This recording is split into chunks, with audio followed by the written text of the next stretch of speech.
Shalom, puji Tuhan, kita bersyukur ada di hari ini lagi. Mari kita akan mulai dengan merenungkan firman Tuhan, kita berdoa. Bapa di sorga, terima kasih buat hari ini, hari baru yang Kau rahmati. Kami mau melandasi dengan firman-Mu. Berikanlah kami hikmat dan pengertian, sehingga kami memahami firman-Mu. Di dalam nama Tuhan Yesus. Amin. Firman Tuhan kita terambil di dalam Mazmur 103 ayat 13. Seperti Bapa sayang kepada anak-anaknya, demikianlah Tuhan sayang kepada orang-orang yang takut akan Dia. Itulah firman Tuhan yang menjadi dasar renungan kita pada hari ini. Tema kita, seperti Bapa sayang kepada anaknya. Nah Bapak Ibu, pada tahun 1998 terjadi sebuah gempa bumi yang sangat dahsyat, yang besar di negara Armenia.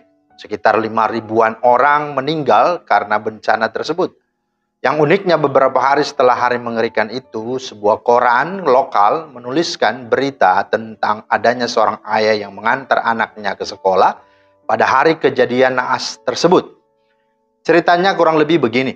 Setelah menurunkan anaknya di sekolah, sang ayah mengucapkan, "Ayah menyayangimu nak, sampai ketemu nanti siang ya."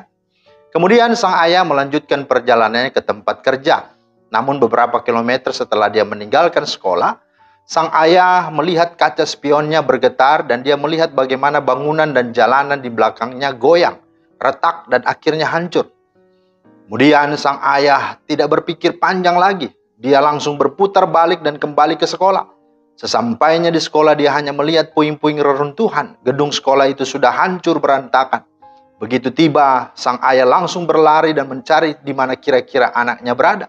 Sang ayah langsung berlutut dan langsung menggali sambil mengais-ngais puing-puing yang ada sambil menangis.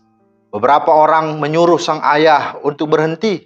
Katanya, "Pak, sudah cukup, tidak ada gunanya menggali sendiri. Lebih baik menunggu bantuan dari pemadam kebakaran atau petugas emergensi." Namun sang ayah tidak mau mendengarkan dan menghiraukan pendapat mereka. Dia terus menggali dan menggali. Hingga akhirnya setelah 36 jam lebih dia menggali, maka sang ayah mendengar ada suara teriakan minta tolong di bawah sebuah batu besar. Sang ayah langsung berteriak meminta bantuan. "Tolong bantu saya mengangkat batu besar ini." Akhirnya beberapa pemuda membantu ayah ini mengangkat batu besar tersebut dan mereka menemukan 13 murid dan seorang guru di bawahnya. Mereka terluka tetapi masih hidup. Dan salah satu di antara 13 murid tersebut adalah anak dari sang ayah tersebut. Setelah mereka dikeluarkan, si anak langsung berlari-lari dan memeluk ayahnya. Si anaknya mengatakan, ayah, waktu di dalam tadi aku terus mengatakan kepada mereka bahwa ayahku pasti datang dan ayahku pasti menyelamatkan kita semua." Nah saudara, kisah ini adalah kisah nyata yang sangat luar biasa dan sangat menginspirasi serta memberkati kita tentang dua hal. Yaitu yang pertama, tentang kasih seorang ayah yang begitu menyayangi dan setia berkorban mencari dan menyelamatkan anaknya. Dan yang kedua, tentang kebanggaan, kedekatan dan kepercayaan seorang anak kepada ayahnya, yang ia tahu ayahnya tidak akan pernah meninggalkannya, akan mencari dan menyelamatkannya. Nah, Bapak Ibu, saudara-saudari yang dikasihi Tuhan, minggu ini kita sedang memasuki minggu Prapaskah, minggu sengsara, dan sudah memasuki minggu ketiga. Melalui kisah true story seorang ayah dan seorang anak tersebut, mengingatkan kita akan sosok Bapa kita yang di sorga. Itulah yang kita kenal dan sembah di dalam Yesus Kristus, yang begitu mengasihi dan menyayangi kita. Seperti Bapa sayang kepada anak-anaknya, demikian Tuhan sayang kepada orang-orang yang takut akan Dia. Sebagai Bapa yang baik, Dia tidak akan sekali-kali meninggalkan kita. Di dalam Yesus, Dia wujudkan kasih sayangnya atas kita, anak-anaknya, bahkan untuk dunia ini. Yohanes 3:16, karena begitu besar kasih Allah akan dunia ini. Bahkan dalam Mazmur 103 ayat 3-5 dan 9, bahkan sampai 14. Jelas konkret kasih sayangnya atas kita. Dikatakan, Dia telah mengampuni segala kesalahan kita dan menyembuhkan segala penyakit kita. Dia menebus hidup kita dari lubang kubur dan memahkotai kita dengan kasih setia dan rahmat-Nya. Dia memuaskan hasrat kita dengan kebaikan, sehingga masa muda kita menjadi baru seperti pada burung Raja Wali. Dia penyayang dan pengasih, panjang sabar dan berlimpah kasih setia. Tidak selalu Ia menuntut dan tidak untuk selamanya Ia mendendam. Tidak dilakukannya kepada kita setimpal dengan dosa kita, dan tidak dibalasnya kepada kita setimpal dengan kesalahan kita. Sejauh timur dari barat, demikian dijauhkannya daripada kita pelanggaran kita. Sebab Dia sendiri tahu apa kita. Dia ingat bahwa kita ini debu.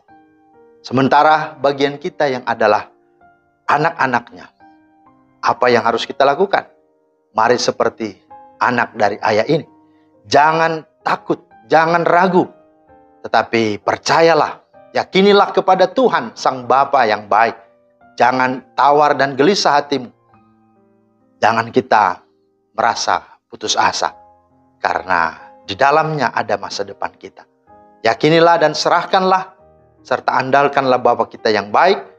Dan mari kita sungguh-sungguh menghayati, merenungkan di masa-masa minggu Prapaskah ini sebagai bagian kita untuk sungguh dapat merefleksikan kasih dan kebaikan Allah Bapa yang sungguh luar biasa bagi kita anak-anaknya. Ingat firman Tuhan, dikatakan seperti Bapa sayang kepada anak-anaknya, yaitu kepada kita semua. Maka demikian pun juga orang-orang yang sungguh-sungguh takut akan Tuhan, sungguh akan dikasihinya. Kiranya Tuhan menolong memeteraikan firman-Nya dan memberkati kita semua. Amin.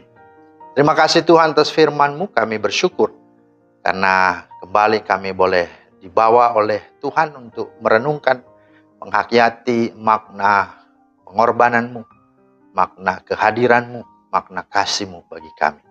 Biarlah merenungkan di masa raya Paskah ini, kami betul-betul dapat mensyukurinya, dan kami sungguh terus bergantung dan percaya dan mengandalkan-Mu saja.